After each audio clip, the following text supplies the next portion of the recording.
सम्मानित किया गया। आपको बता दें, अलीगढ़ से हेरिटेज इंटरनेशनल स्कूल के सचिव डॉक्टर राकेश नंदन को प्रदेश के वरिष्ठ डीजीपी श्री प्रशांत कुमार द्वारा लखनऊ के सिटी मॉन्टेसरी स्कूल के प्रांगण में उत्तर प्रदेश शिक्षा रत्न की पदवी से सम्मानित किया गया। वहीं अगर बात करें शिक्षा रत्न पुरस्कार की, तो शिक्षा रत्न पुरस्कार शिक्षा क्षेत्र में उल्लेखनीय कार्य करने वाले व्यक्तियों को दिया जाता है। इस पुरस्कार से सम्मानित होने वाले व्यक्तियों को उनके विद्यालय, जनपद और प्रदेश का नाम देश के पटल पर गौरवान्वित करने का मौका मिलता है। इस मौके पर हेरिटेज इंटरनेशनल स्कूल के सचिव डॉक्टर राकेश नंदन ने कहा, समक्ष हेरिटेज स्कूल परिवार के लिए ये दिन गौरवपूर्ण इतिहास के रूप में स्वर्ण अक्षरों से लिखा जाएगा। ABL 21 न्यूज़ से अलीगढ़ ब्यूरो चीफ दिलशाद सैफी की खास रिपोर्ट।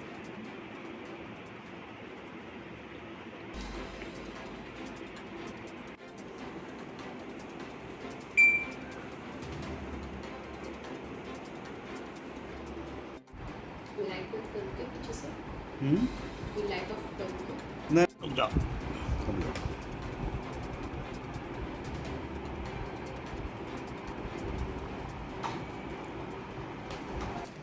इसे किस चीज से जुड़ा हुआ, किस तरह का अवार्ड आपको मिला, किसने दिया था, कहाँ था? ये कल 21 तारीख को 21 सितंबर को कल यूपी स्कूल एसोसिएशन की मीटिंग थी, जिसमें कम से कम 250 से प्लस ऑफिस बेयरर्स आए थे और अलीगढ़ जिले को रिप्रेजेंट करने का मौका पब्लिक स्कूल डेवलपमेंट सोसाइटी को और मेरे अपने खुद खास स्कूल को रिप्रेजेंट करने का मौका कल मुझे मिला वहाँ पर। और डीजीपी प्रशांत कुमार साहब के हाथ से मुझे ये शिक्षा रत्न अवार्ड भी मिला और उसमें बहुत सारे मुद्दों पे चर्चा की गई। किस तरह की चर्चा की गई डीजीपी से? सर, डीजीपी साहब से तो देखिए, डीजीपी साहब का तो मुख्य कंसर्न सेफ्टी गाइडलाइंस पे डिस्कशन करना था। हम लोगों ने एक स्कूल सेफ्टी रेगुलेशन एक्ट पे भी बात की और कई बार इस पे चर्चा हो चुकी है और हमें डीजीपी साहब ने आश्वस्त भी किया कि बहुत ही जल्दी लगभग सारे जिलों में नोडल ऑफिसर सीईओ लेवल के रैंक के या किसी के भी बना दिए जाएंगे, जिससे कोई अप्रत्याशित घटना मान लीजिए स्कूल में कभी हो जाती है जिससे स्कूल का कोई लेना देना नहीं होता, उस सारे केसेस में वो नोडल ऑफिसर उन सब बातों को सुनेंगे और उसका निस्तारण भी करेंगे। तो किस तरह की समस्याएं देखने को मिलती हैं? आजकल देखा जा रहा है हर जिले में स्कूल की तादाद बढ़ती चली जा रही है और लोग प्राइवेट स्कूल बना रहे हैं, लेकिन जहाँ तक बच्चों की सुरक्षा, एजुकेशन की बात की जाती है, उसको नजरअंदाज करते हैं। तो किस तरह की समस्या आपको लगती है कि जैसे स्कूल में सामने आ रही है, उनको समाधान क्या हो सकता है?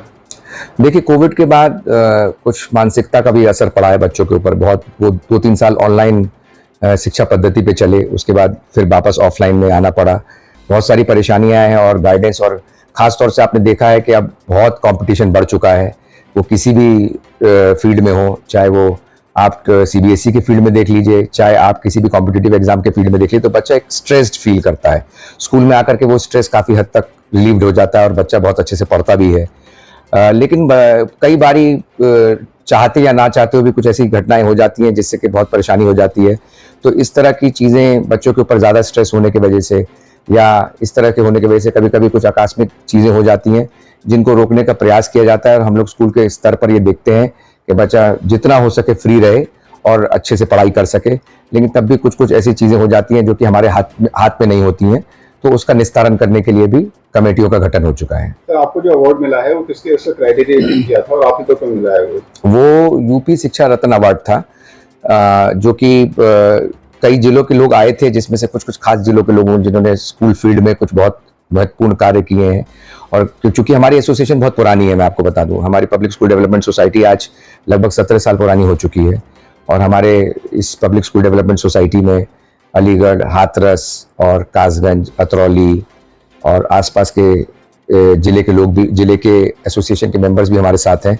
तो बड़ा होने के कारण बहुत सारा काम करने की वजह से और बहुत पुरानी स्कूल एसोसिएशन होने की वजह से इस अवार्ड के लिए मुझे चुना गया और ये मुझे कल डीजीपी द्वारा कल लखनऊ में दिलाया गया। सर, जो आजकल नए स्कूल खोले जा रहे हैं, छोटे कम जगहों में भी खोले जा रहे हैं, क्या कहना चाहते हैं उन लोगों के लिए जो स्कूल खोलना चाहते हैं या खोल रहे हैं? किस तरह की सुविधाएं देनी चाहिए खासकर छात्र छात्राओं को स्कूल के अंदर? देखिए, मानकों का मानना तो बहुत ज़रूरी है और बिना मानक के माने अगर कुछ स्कूल खोलते हैं और जो उसका पालन नहीं करते तो वो तो बहुत गलत है। इससे हमारे पेरेंट्स वर्ग को भी बहुत परेशानी होती है, क्योंकि उन्हें नहीं पता होता कि कौन सा स्कूल सही मानकों के द्वारा चलता है कि नहीं चलता। उसमें ये जानना बहुत ज़रूरी है। और सीबीएसई की गाइडलाइंस होती है कि इतना आपका खेल का प्रांगण होना चाहिए। आईसीएसई में भी, इवन आईसीएसई स्कूल में इतने खेल का प्रांगण होना चाहिए, आपके स्कूल के कमरों का साइज इतना होना चाहिए, उसमें प्रैक्टिकल के लिए प्रयोगशालाएं होनी चाहिए, बहुत सारी चीज़ें हैं जो इसका हम लोगों को पालन करना पड़ता है। तो मैं तो यही रिक्वेस्ट करूंगा कि अगर स्कूल बिना मानकों के चल रहे हैं तो वो ना इस तरह गलत काम ना करें, जिससे कि आगे आने वाले भविष्य में बच्चों को किसी तरह की कोई तकलीफ या परेशानी ना हो। उसका क्या मकसद था, उसमें किस तरह के मुद्दों पर डिस्कशन हुआ या सिर्फ ये क्या कहते हैं अवार्ड ही दिया गया था? नहीं, अवार्ड का पूरे दिन की मीटिंग थी और परसों से ही इस पे बहुत सारा काम चल रहा था। और मैंने जैसा आपको बताया 250 स्कूल प्लस एसोसिएशन आए। अगर आप तादाद में देखें तो कई हजार स्कूलों के स्कूल के रिप्रेजेंटेटिव वहाँ पे मौजूद थे और कई मुद्दों पे बात की गई। आरटीई एक्ट पे बात की गई जो कि 2009 में लागू हो चुका था और उसमें हमें अभी 450 रुपये का प्रति माह अनुमोदन मिलता है, जिसके लिए हमने कहा कि ये बहुत कम है और कई राज्यों में बदला भी जा चुका है।